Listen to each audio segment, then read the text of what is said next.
Thank you, Pedro, for coming down and informing us what you're doing all day, because we all want to know what you're doing. I go to the office and I leave. I'm going to talk a little bit about about the Catholic Latino Ministry at the diocesan level. As Deacon Leo said, my title is Director of the Catholic Latino Ministry for the Diocese of Springfield. I have an office across the street, and basically, in my role, I oversee what the parishes that have Latino ministry do. I provide guidance and I support as much as we can the work of the Latino ministries across the diocese. In the documentation that I give you, I'm not going to follow any particular order that's there. It's more for your information. But I've been working with the Latino ministry for over 25 years, not as an employee, but as a parishioner, as a deacon. I started, since I came from Puerto Rico back in 1986, working mainly at the parish. I started getting involved in mainly the charismatic renewal, and out of the charismatic renewal came a concept of Catholic covenant communities. I came to Massachusetts to live in the context of a Catholic covenant community that's in Westfield. It's called El Camino. I'm not going to talk too much about the details because that's not the purpose. In coming to the United States, I come from a very active Catholic life in Puerto Rico.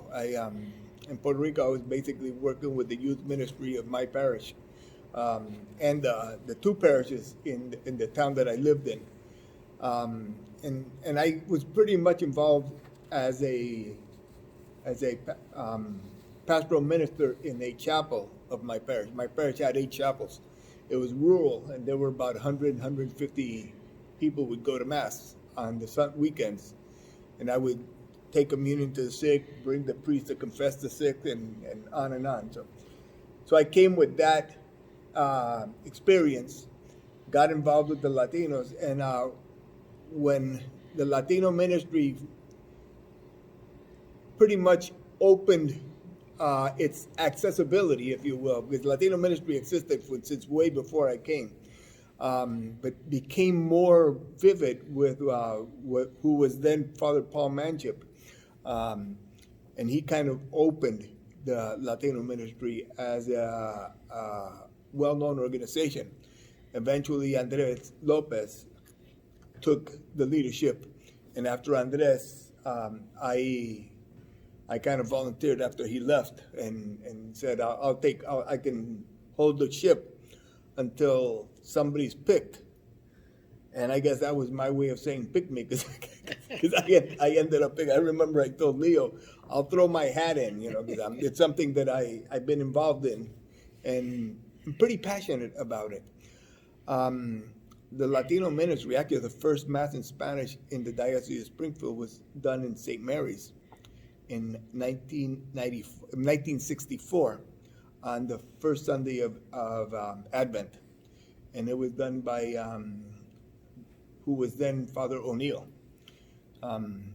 In 68, the first formal Latino ministry was started at the diocesan level, and at the time Father Joyce was the director.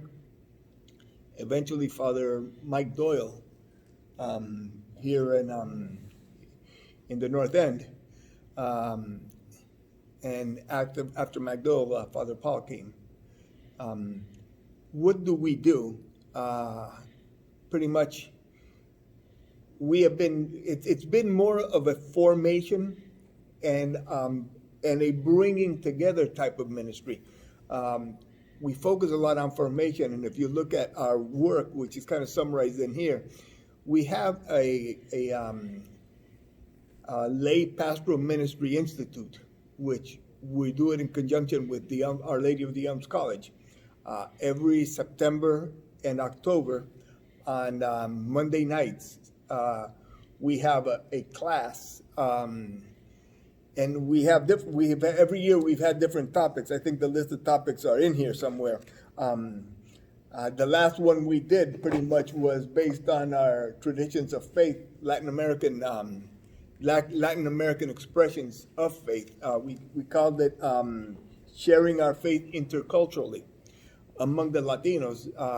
We are a multicultural community. We have people from Puerto Rico in our diocese, very well represented by Puerto Ricans, which I think was the first influx of Latinos into the diocese. We have Cubans, we have Santo Domingo, which is Caribbean. We have a good number of Mexicans. We have people from Guatemala. We have people from Salvador. We have people from Ecuador, and on and on. And slowly, people have kind of been establishing, pretty much by culture, but there's always been a mingle of, there's no single culture in any place, if you will. So we decided this year to have one night to talk about how do the Salvadorians express their faith, how do the Puerto Ricans express their faith, how do the Dominicans express their faith, and we made sure that we included in there how do the people express their faith in New England. And we actually had the superintendent of schools, Dr. Dan Belargeron, do the presentation. And the whole thing is to understand that we have different ways of expressing our faith. I did one particular presentation. I did participate in the Puerto Rico one, obviously, but I did one participation to make sure that everybody knew that we can express our faith however we want, but please don't change the liturgy. So I did one presentation on the biblical background of the Holy Mass, and we went through. The people loved that particular presentation. But we've been doing. We did one on mercy. We did a class on the books that are critical within our Catholic faith. We did that one on the theology of the body.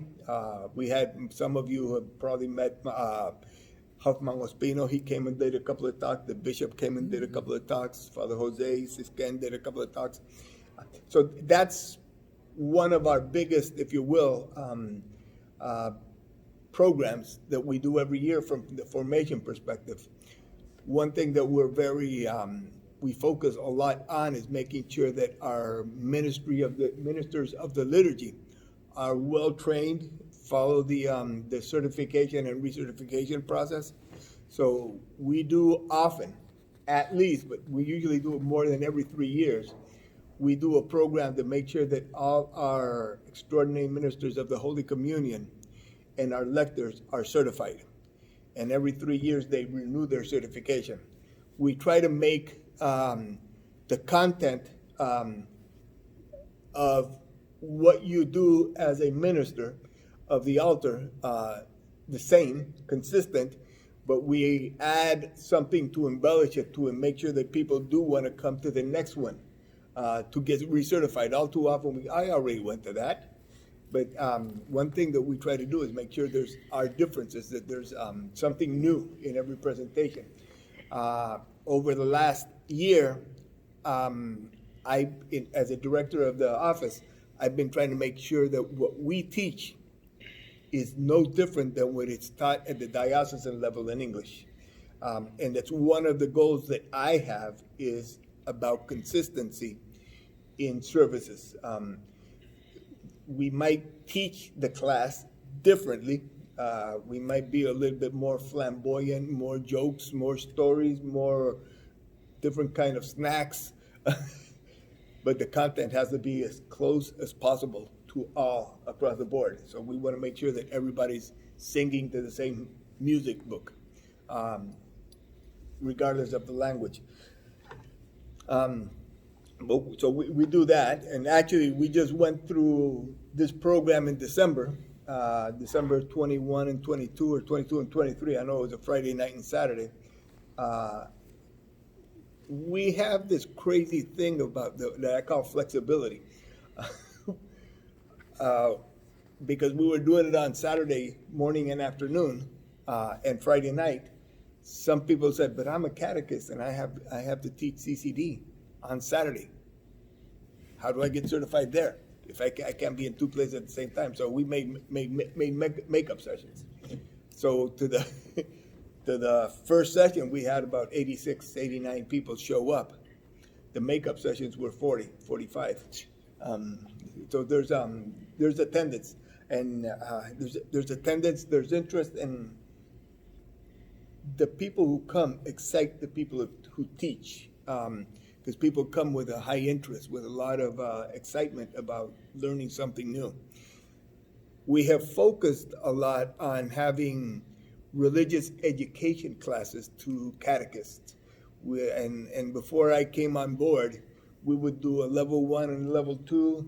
I'm not completely familiarized with what they did. I did come to teach a few classes on teaching, on education processes, on facilitating, and making sure that your teaching skills connect with the spiritual component of what you're teaching.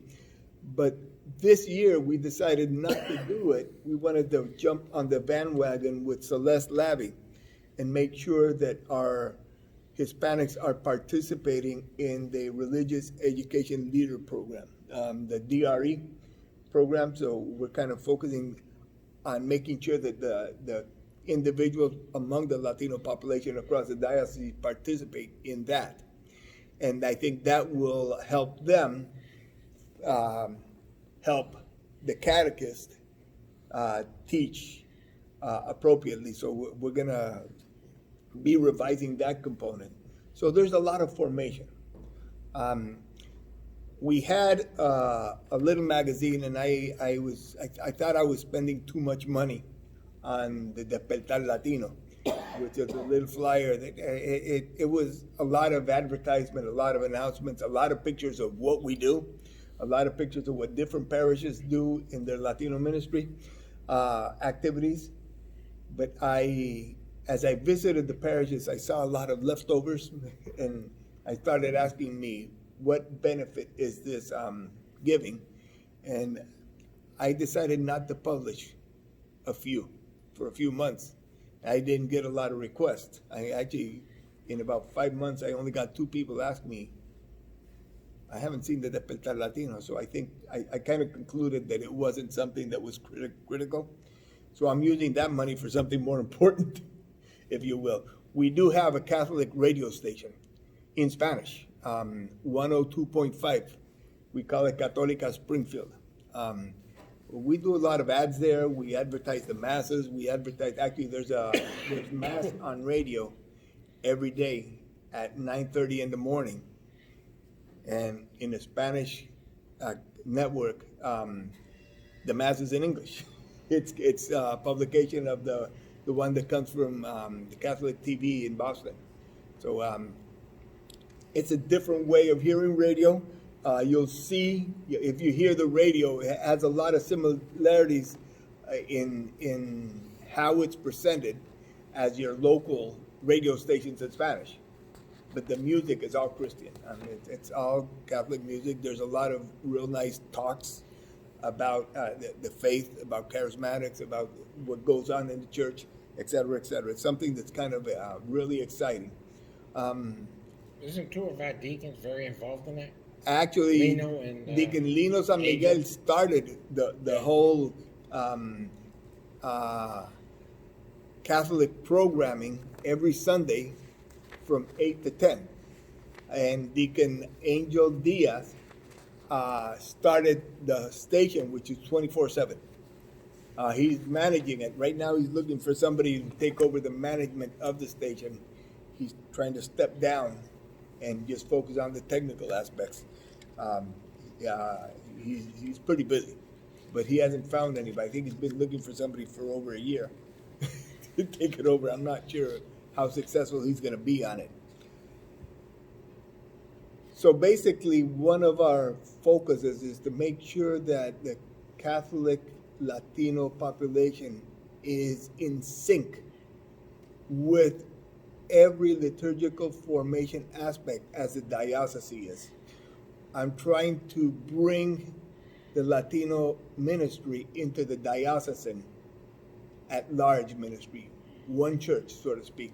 In that aspect, one of my objectives is that thinking about what are we going to do with the Latino population isn't second thought anymore. It just comes out naturally. For example, late November, I get a couple of phone calls and have conversations about this conference that's going to take place in March. Everything's planned, everything's organized, everything's coordinated. We want to attend the Latinos. Why didn't they think of us in the beginning, when they started, And I think that kind of thing happens a little bit too often. We are still today a second thought. And that makes us feel, at least me, it makes me feel that we're not really in the mainstream yet. I have quite a few experiences like that, a lot. And in days like these last, and I don't want to sound political, but over the last 3 or 4 years, 2 or 3 years, the Latinos have been put aside nationally, and we get more and more anti-Latino sentiments in our social arena, and I felt some of that at the church arena. I mean, it happens, so it's hard to integrate, but we need to. It's one church. We have to work together. I have had experiences personally, and when I talk about them, I usually get denial. We don't do that. We're not like that. You never experienced it. You've never been a Hispanic in your life. And I can't experience what you go through when we go up and disturb your life. I don't know how you feel. Obviously, you don't know how I feel. So we need to have dialogues about how can we relate. Yes. Can I mention just Yeah. one thing? Mm-hmm. On Facebook, Mm-hmm. Alexa puts out many things. Let me. Not being bilingual in Spanish. Uh-huh. Let me. I don't know what it says. Yeah. Mm-hmm. So, I think what I'm trying to say is, if it was in the language that I speak Mhm. also, it would help so many more of us understand your celebrations and understand, because they look wonderful, but I would have to sit there and translate word for word, and Yeah. sometimes when you translate, it doesn't come Yeah. out Yeah. right anyway. But that she could put down the bottom, if you want to read it in English, it's here. Well, that feedback is not for her. That feedback's for me.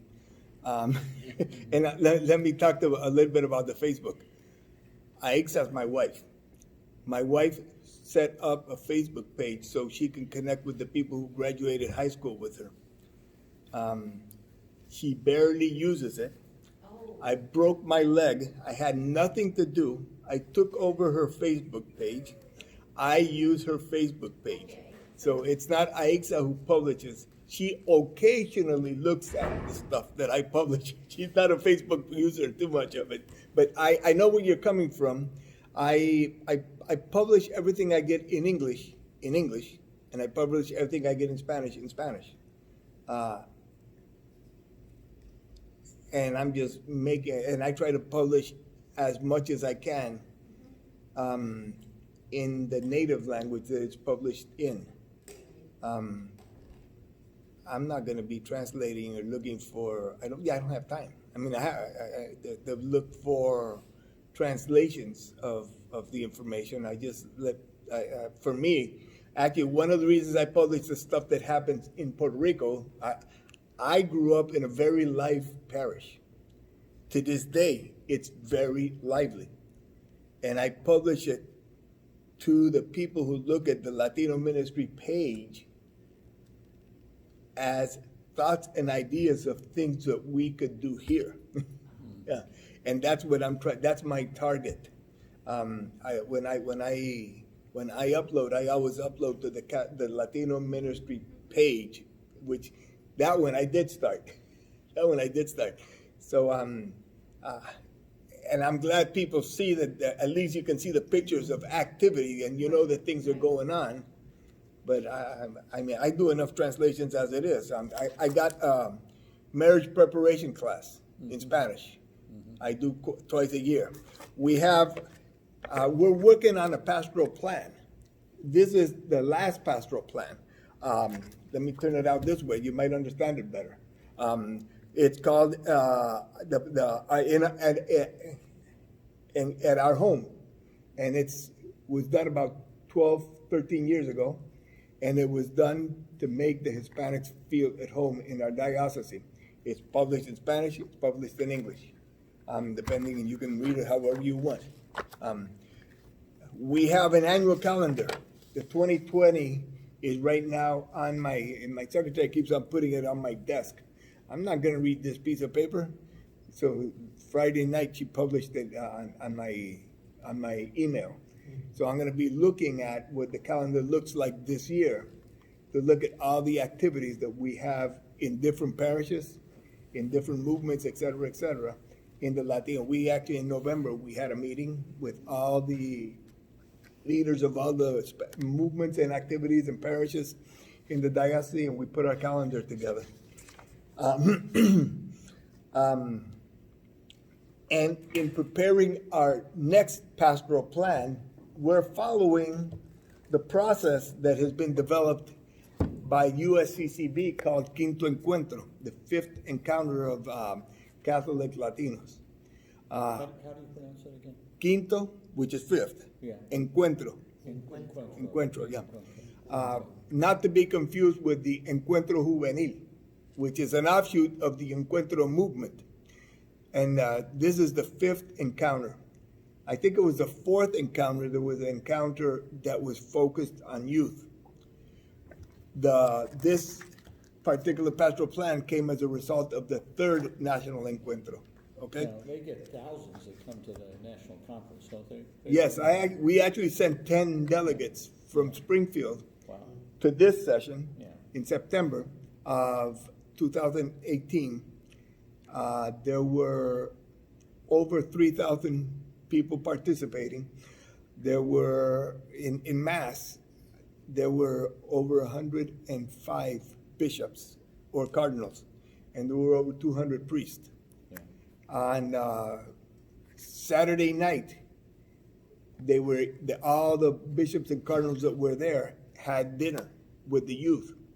There were over 850 young people between 18 and 35. Great. And there were like one bishop every 10 with 10 young people. And they had conversations during dinner. They talked about they all had a notebook and they were taking notes about what the young people had to say.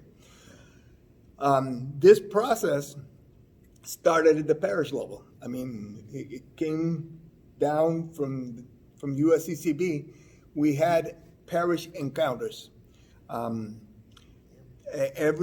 have the proceeds in this booklet of every parish that had their encounter.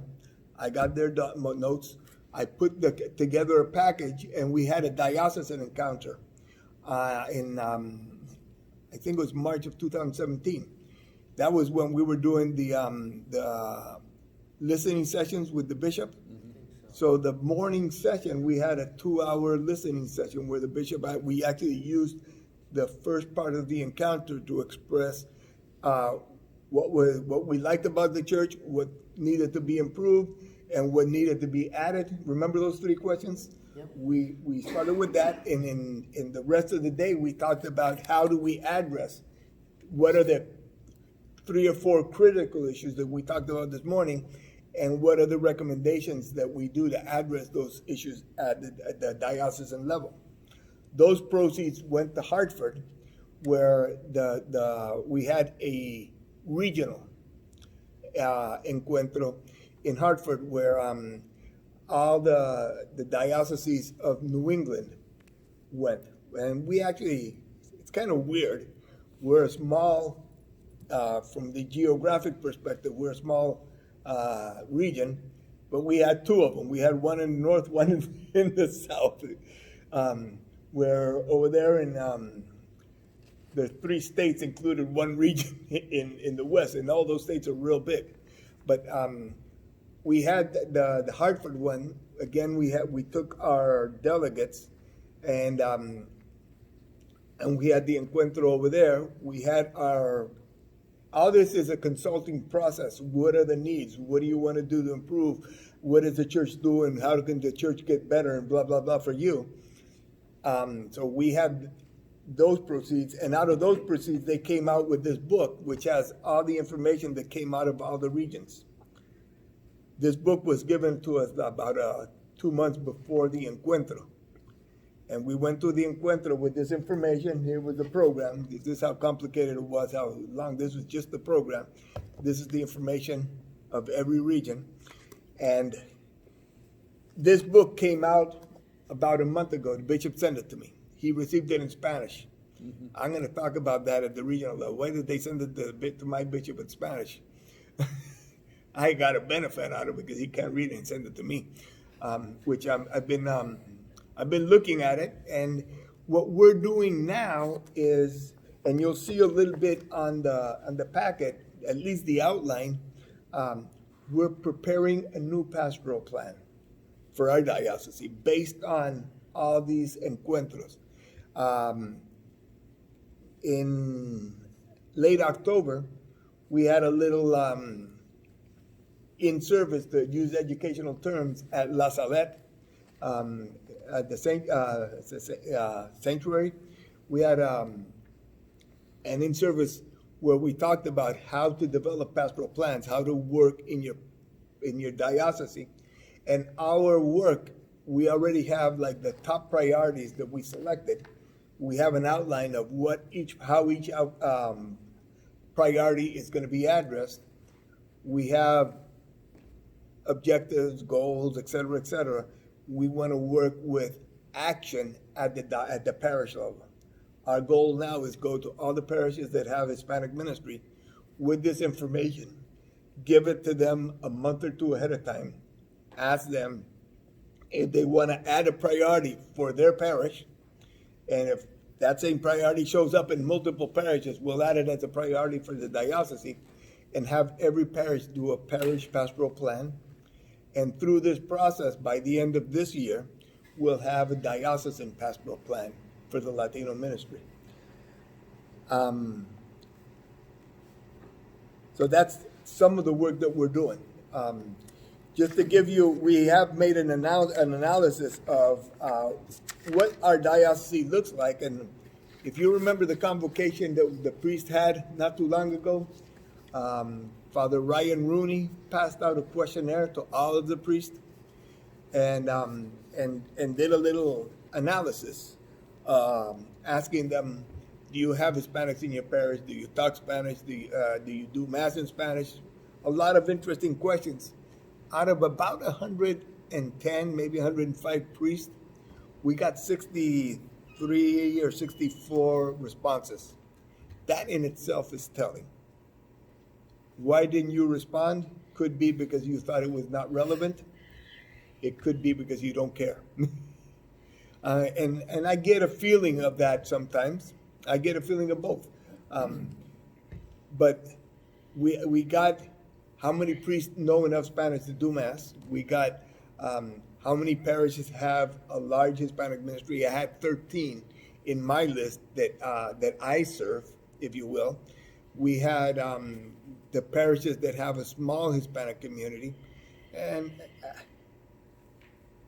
I really don't know how to reach the priest with this. To be honest, in my job, I've tried to have 3 meetings with the priests that have Hispanic ministries. Okay, the bishop has been in all of them. And I've had never more than 3 or 4 priests attend. It's concerning. It's concerning. And one of them, I screwed up with the schedule. The other one, I improved the schedule. And that one, I had less people come. So, you'll see we have a list of deacons, who are the deacons that are Hispanic in nature. I just saw Pedro Rivera 2 times, but there's 2 Pedro Riveras. Here, and one of the reasons I like to use my second last name. Why does he use Morán? Some people call me Mr. Morán. I'm still Mr. Rivera, but in Puerto Rico, us old folks use both last names, Rivera, Morán. My father's name is Rivera Chévere. My mother's name is Morán Gomez. I'm Rivera Morán. Okay? And I like that cultural component.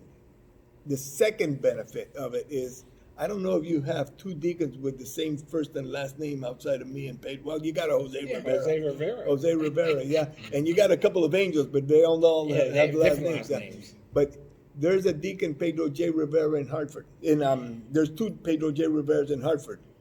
There's a Pedro J. Rivera deacon in Worcester.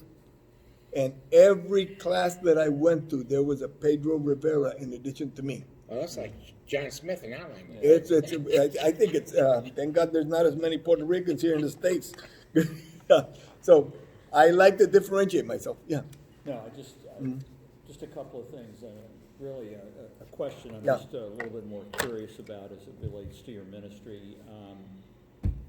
Leo and I have been deacons 18 and a half years. Mhm. This is the single most valuable thing on the Latino ministry I've ever received. Mhm. I mean, I will tell you that, just in terms of everything that, you talk about Latino ministry in a nutshell, this is just absolutely fantastic, Pedro, and I wanna commend you for your organizational abilities in addition to really some valuable information for all of us. One of the things, and I think you probably know, I do some things with Deacon Kevin, and certainly his involvement with Mary Knoll around mission Yeah. and so forth, I know is a big thing, I think, and you mentioned some of the work he's doing here. One of the things when Kevin was ordained that became, because I have a truck, right, and when you own a truck, you get called into various aspects of ministry, maybe you hadn't anticipated, but you'll notice my little red truck when you go out, I have Old Men Moving on it, and there's a whole story about that relates to getting involved in furniture ministry for so many of the folks at Blessed Sacrament where Kevin's involved, and the Old Men Moving part of it was our wives were saying, you're too old, you guys shouldn't be moving things, and 3 surgeries on my shoulder later, I finally realized that, but anyway, what was so interesting when we started Just Faith 16 years ago was working with the immigration office, and nobody really wanted to talk about the undocumented. Mm-hmm. And it's kind of interesting, in Springfield, there are probably about 5,000 undocumented. And, what do we do with them in terms of ministry and all the rest of it? And I know at Blessed Sacrament, the approach is, if you're here, we don't care about the paperwork. You're here, you're part of this community, and we're going to serve you. But we would literally go into apartments where there was nothing in those apartments for people. And, so a couple of ads and bulletins, people call you, you get an opportunity to go pick up furniture and deliver it. We have Old Men Moving World Headquarters is right over here. Leo was helpful in getting me a garage bay that the bishop gave us so that we could store things. But just if you want to make any comments about the undocumented part. Yes, of it, that's actually, that's going to be a segue. I was going to talk about the role of the sisters. Okay. Ma'am, just make one comment before we move on. Mhm. It's to correct some data. Mhm. In Turner's Falls, we have a large Latino Yeah. community. There are 2 very active churches there. Yep. And it only reflects Just one over. parish. Yeah. And to a certain extent, that's kind of incorrect. One of the things that is way different is I trained a whole cadre of Latino children to be altar servers. And then at the point of the change with the pastor at Our Lady of Czestochowa and Father Sean Romanian, he and Father Stanley worked out a thing where he does a Spanish Mass every week at 6, but those children cannot most of those altar servers cannot serve there because they're female. They serve at will at Our Lady of Peace. So they're very active in our parish. They come to CCD in our parish. They attend Mass at Czestochowa.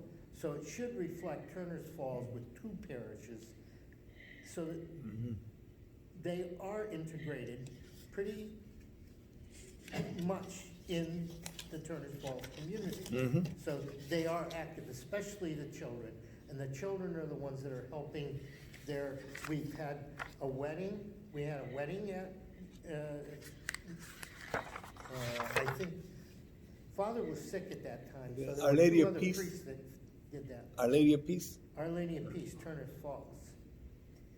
And we have probably at least a dozen children, boys and girls, that serve at Mass at will. When they're in place, they serve. And, but See, and only the boys are allowed to serve at Czestochowa. on that note, I can only work with what I know. No, I'm just And, saying. and that's where I'm headed. I appreciate you bringing it up, because in my information, understand. the information that I get is that Yeah, the Hispanics are served in Our Lady of Czestochowa, they are. and from a mass perspective. And I know that the missionary sisters have been working with the people of the area, and they have mentioned that a lot of people from Our Lady of Peace participate, but they've been focusing and letting me know more about Czestochowa. So I'm gonna get more. I'm gonna work on Yeah, there improving is a my portion database. Yeah, of- and of I the didn't get that community. information on the survey either. Oh, okay. Okay, I mean, and the survey provided me a lot of the information that I have. Right. I think, if I remember right, and I have to look at it, I have a small amount of Latinos in my parish.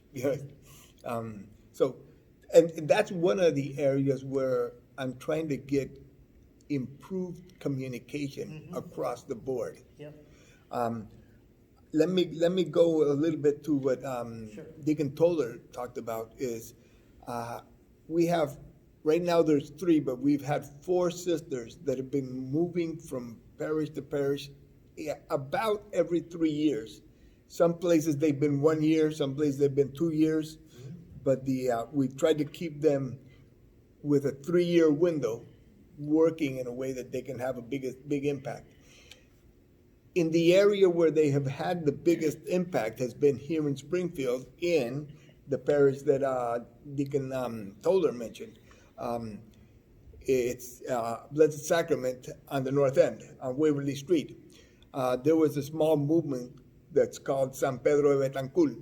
And San Pedro de Betancur, once the sisters came in, they kind of helped them with home visits, with pastoral visits, with visiting to the sick, and they started making that parish alive. From there, they moved around to a number of different parishes in the area. They did some time at Holy Name. They've done some time at Our Lady of Sacred Heart. I think they worked with Indian Orchard more than with, that's when the Hispanics used to go to, I think it was St. Jude. They spent some time in Northampton and Amherst. The last 3 years, actually, they're going on to their 4th at Czestochowa. They spent some time, they spent a good 3 years at St. Mark's in Pittsfield. And with St. Mark's, they connected with Great Barrington, St. Peter's.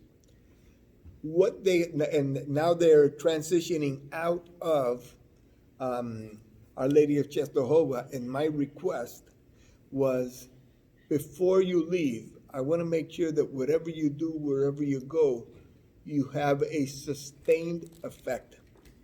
That what you do is not sister dependent.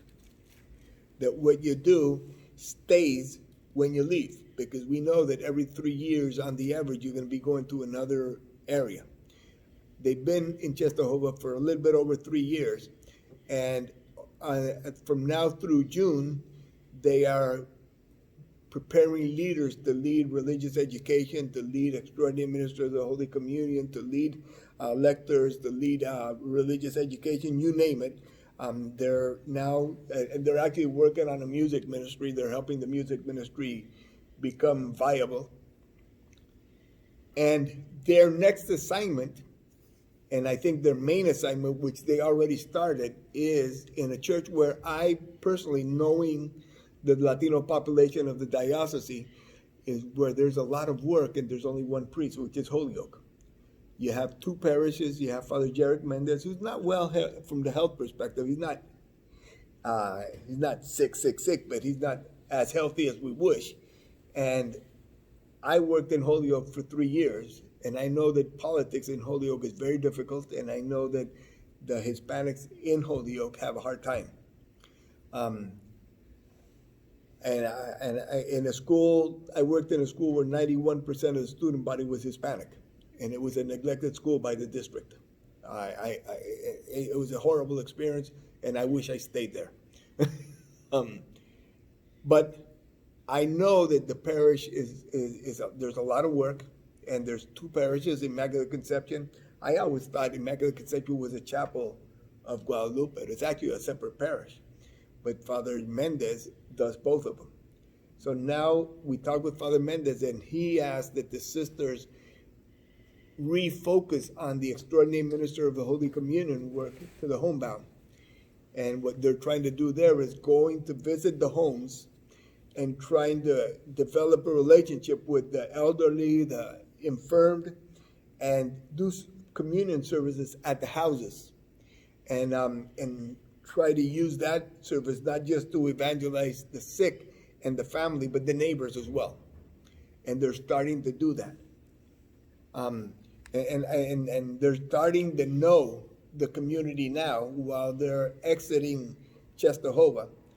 They're starting to know the community of Holyoke.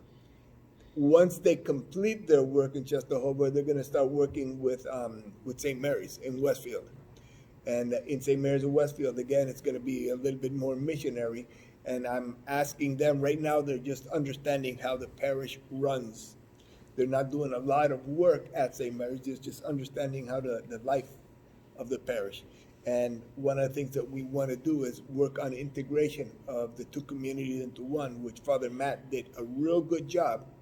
And I have to say, after a little crisis when we had 3 years of challenging with a pastor that we had a hard time with, at least I had a hard time with as a Latino.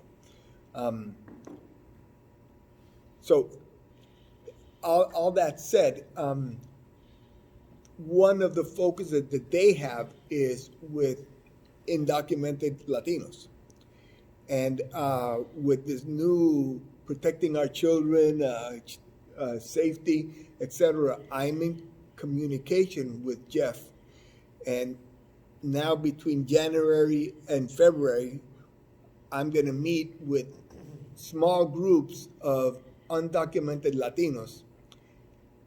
Jeff and I are going to meet with them, and we're going to listen to them about what the challenges they're confronting in being able to serve, because they're not documented. They can't do a query, and if you are not queried, you won't get your certification. That's a problem.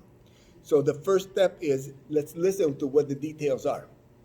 The second stage is we're going to meet with community organizations that actually work with the undocumented, and we're going to ask them, what are you doing with this situation? So we're going to actually do a consultation with them so that we can look for a legal way to have undocumented Latinos be certified to serve in their parishes, whether it be through religious education, lectors, extraordinary ministers of the Holy Communion, whatever they do. So that's one of the things that I think is very, very critical, because these people want to serve. These people want to serve. And I'm going to tell you, the one thing that keeps people going to whatever organization they belong to is if they are asked to serve.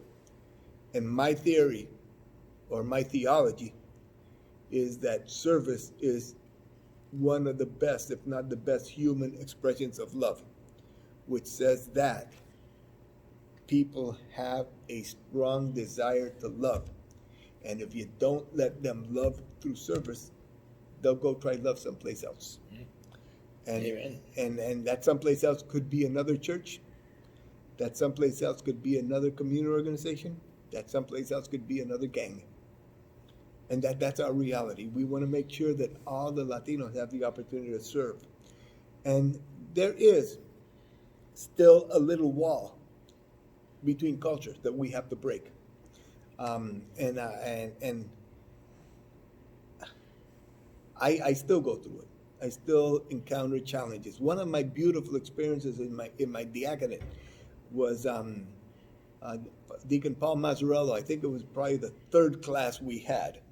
I was talking with somebody, and he asked me, it was a break, and he said, "Hey, Pedro, I'm going to ask you a question. If you're in your workplace and somebody asks, you're talking with somebody in Spanish, and I'm your boss, and I ask you to speak English, what would you do? What would be your reaction?" And I told him, well, it depends. If we're talking work-related business, I would probably switch and let you know that I'm trying to explain to my partner so that he can understand what you want of him, and he'll get a better gist of it in Spanish. To excuse me, but I have to do that. But if I can, I will go to your language. But if it's break, and we're talking about our family, our friends, of what we do on a daily basis, and you ask me to speak English, I'm going to send you to hell. And I said it with a smile. And he shocked. He said, "But you're in America." He said, and I said, "Yeah, in America, the language most spoken in America is Spanish." And he looked at me funny. I said, "Yeah, starting from Argentina all the way up to north of Mexico, that's America. In my geography, they all talk Spanish except Brazil, who talk Portuguese, which is close enough." North of Mexico, and I got a little funny, and I did this in humor, not in offensive. North of Mexico, they didn't have the capability of learning such a complicated language, so they had to settle for English. So you're in America, speak Spanish. And Paul took that to heart. And about 3 or 4 months later, said, "Pedro, you're going to be proud of me. I hired a Spanish-speaking supervisor who knows English." And he helps me, and he's teaching me. And Paul is sensitive to this stuff. Paul and I don't have a barrier. And we have a very good relationship. We have to be able to accept how people feel. And sometimes that feeling is not towards you or the other person. It's towards what happens in the environment. I mean, has anybody ever told you that you have to pronounce your name right? I have. By somebody who doesn't know Spanish. I'm the only one who's in that room to pronounce my name right. And the other 6 did not defend me. And it was a work environment. I reported it, and what I was told was, "But you don't pronounce the name of the students right." Again, I'm the only one who pronounces their name right. Yeah. So, I mean, and I've had these experiences in church. These things are roadblocks. The Latino ministry is not about defending ourselves from these experiences. It's about finding a way to break the barriers that could bring us together, that we can share love, that we can accept that the mass next door is a little bit more noisy, less contemplative, if you will, but more lively. And that's okay. I'm going to tell you, I'm one of those noisy ones.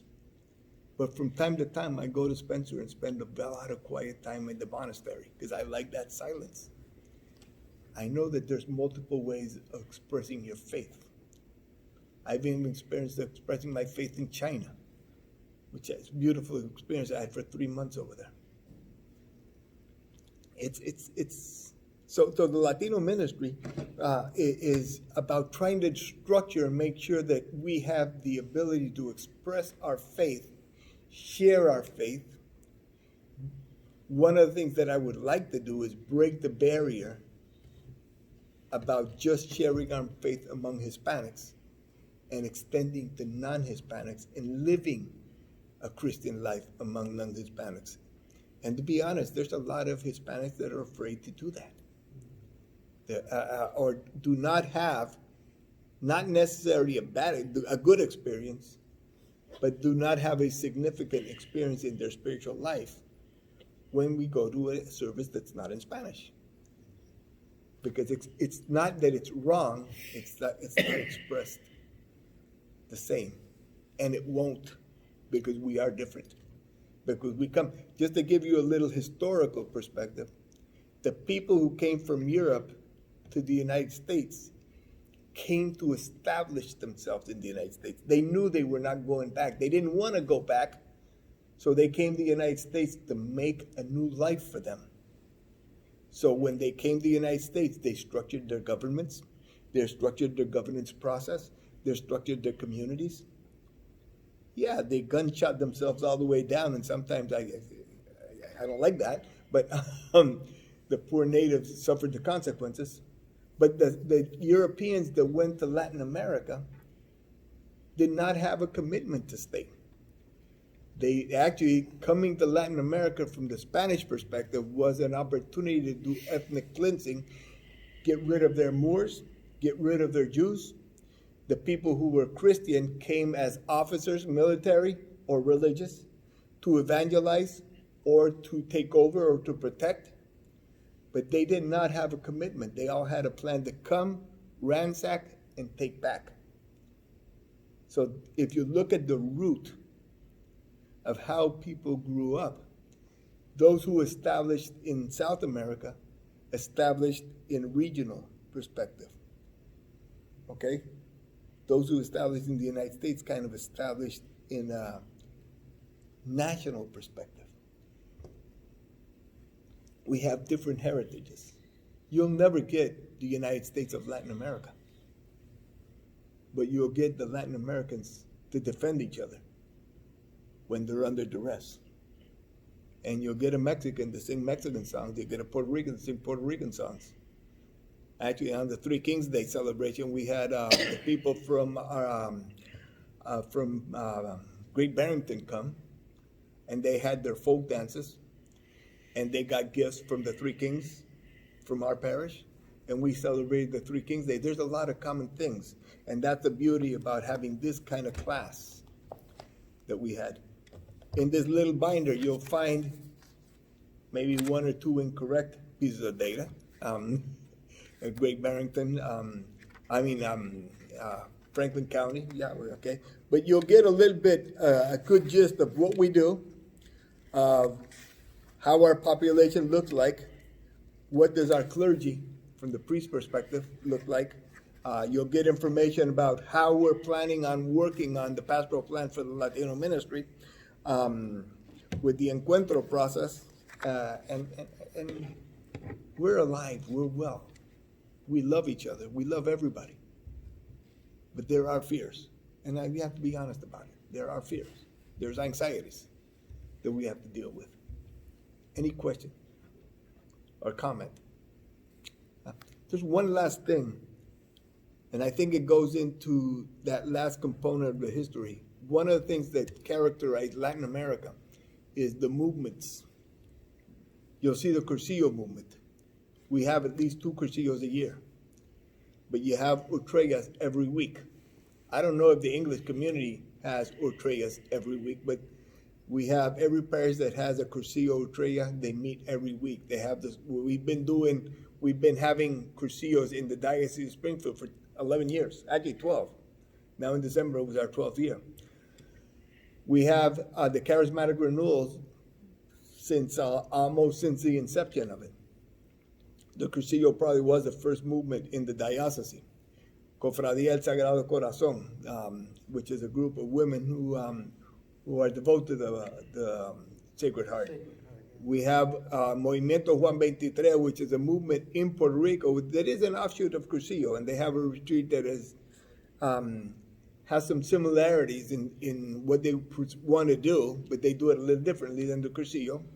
We have in Blessed Sacrament, there's a parish movement that's called San Pedro Betancur. Father Jose, since he moved 2 years ago, December, January 1st of 2018, he got a church that was kind of in a little bit of crisis. They have remodeled the inside. They have painted the outside. They're working on looking at how they can fix the parking, the asphalt on the parking, and they have not used a cent from the collections. They have done it themselves. They have made sure that they're doing it with legal contracting. They have got all the permits. They've done everything that they've done appropriately. It's probably the most growing parish in the diocese. And they're doing really, really, really good. So we're a church that has a lot of movements, and sometimes these movements compete against each other. And sometimes these competitions become a little rough, but we always shake hands, kiss, and make up, and go back to another fight later on. but it's just who we are. I just want to close with that. Any questions? I have a question, but I don't know if this is the right, if I should talk to you after, but as a parishioner, Mm-hmm. as nobody in my church, just another parishioner, we talk about building community, we talk about serving community. I have friends of mine, through my daughter who's in high school, their family's from Venezuela. They recently registered at our church because they want their children to receive sacraments and stuff. And so they're going through the faith formation process now. And they befriended me because they know I'm involved in my church. And what I've noticed is that we don't have a really large Latino population in Feeding Hills. Mm-hmm. We got a cross-section of French, Polish, Italian, but there are some Spanish, but not a lot. And so I noticed that the one daughter and the mother come, and their English is well. Cece's, I think she's like 9 or 10, so her English is good. She does well in school. But I noticed that the father does not come to church. Mm-hmm. And what I've found through the process is that he doesn't exactly feel comfortable. He's not strong in English. And so to best serve my community, I mean, I feel kind of torn because one, I want them to feel like they're part of our community. I want them to feel welcome because geographically, that's our community. Mm-hmm. But I also know that a lot of people travel outside their geographic community to go to the Spanish churches because that's where they feel most welcome. That's where they feel most comfortable expressing their faith. As just another parishioner, how do I support my Latino brothers and sisters so that they feel welcome? I want them to feel part of that community, but I certainly don't want them to feel isolated in that community either. That's a very good question. I think that because I think one, it's kind of difficult to tell them, by the way, there's a Spanish mass 3 miles from here. Right. Because it feels like you're unwelcoming them. Right. Okay? When they feel somewhat at home, ask them, are you aware of the Catholic Latino Ministry at the diocese? Don't send them to another parish. Right, I don't want to push No, them. no, don't send them. But I also don't want them to feel like I'm the only Latino in the whole church. Exactly. I don't want to feel like I stand out amongst all the people. But you know how you can help. Yeah. No, I don't. Well, you're not just another person. Yeah. Everybody knows who you are, Uh-huh. and they know you're in the program. And you say, just say it was Leo and Mary. When you see them in church tomorrow, just say, hey, Leo, Mary, let me introduce you to these people. Let me introduce you to these people. And if you introduce them to 2 or 3 couples every week, and you say, hey, these are good friends of mine, they're now new parishioners, I wanna just get everybody to get to know him. And people Yeah. saying, Brian, if Brian's doing that, then they must be good people. Okay. That's would be Yeah. my, And suggestion. I like that idea. I'm gonna use that. Okay, good. I'm gonna use that. The other thing is, don't talk to about a church that doesn't, that has a Spanish mass. But,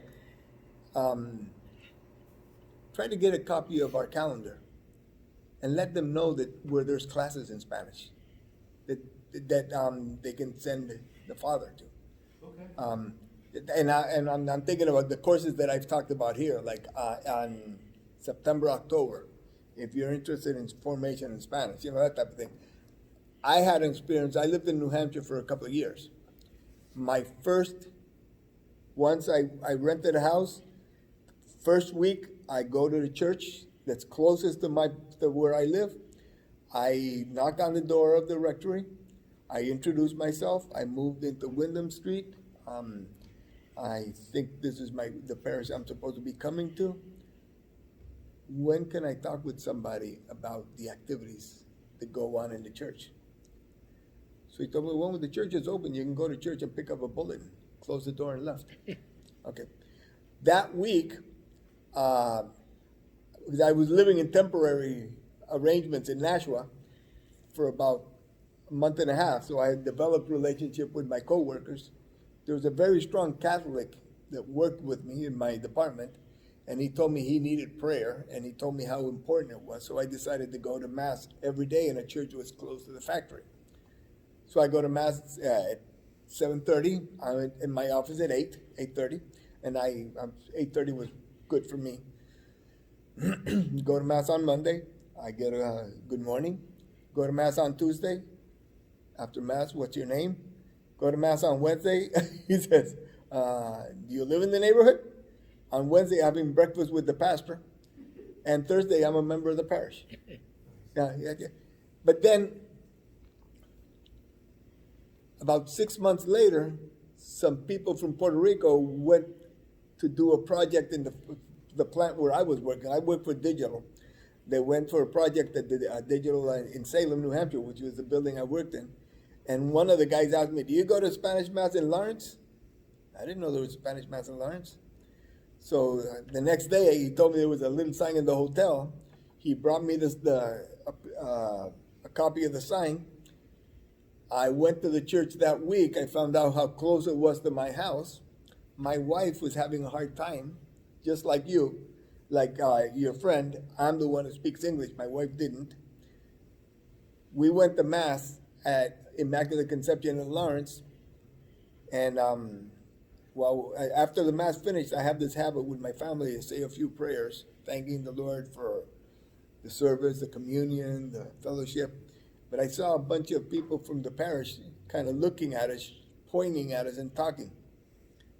And I finished my prayer, and once I did the sign of the cross, they all approached me, and they told me, I think I saw you in an activity 3 months ago, or 2 months ago, at Stockbridge, at the Marian Center. I said, yeah, I went with Leominster, St. Leo's.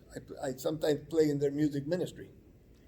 Are you from here? I said, I live in Salem. I gave them the details. And once they knew who I was and what was my intention, right there they said, okay, Tuesday nights is the prayer meeting, Thursday nights is the rehearsal for the music ministry, Friday nights we have this, on Saturdays we do this, and I was a member of that parish right away.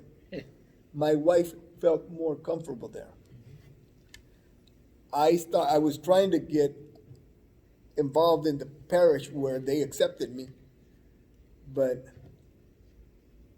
I was having a good spiritual life, but I wasn't having a good service life. Because I just couldn't connect my cultural services with their culture. I know no bad feelings. I think I was accepted, I was loved, I loved them. It just every time I gave an idea, they thought it was crazy. And the ideas worked for me in Puerto Rico. I went to Lawrence. I felt so well accepted there that I stayed there until I went back to Puerto Rico.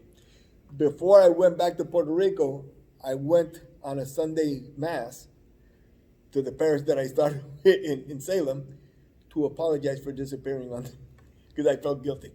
Yeah. I felt guilty. And I talked with the priest, I talked with the leaders, and I went to a lot of beautiful services with them, you know. But it didn't fill my spiritual, cultural needs. You know what I mean? So that's something you have to be sensitive. Make sure they feel welcome. I don't know if you noticed, but Pedro's been talking for over an hour and 20 minutes or Is that something. right? And I didn't see him have one note. So obviously he's speaking from his heart.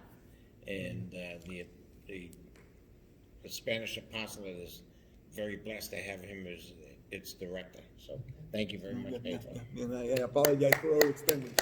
No, this is fine. We used to get done at 12, and it just, but. Anybody have any questions? If not, have a safe drive home.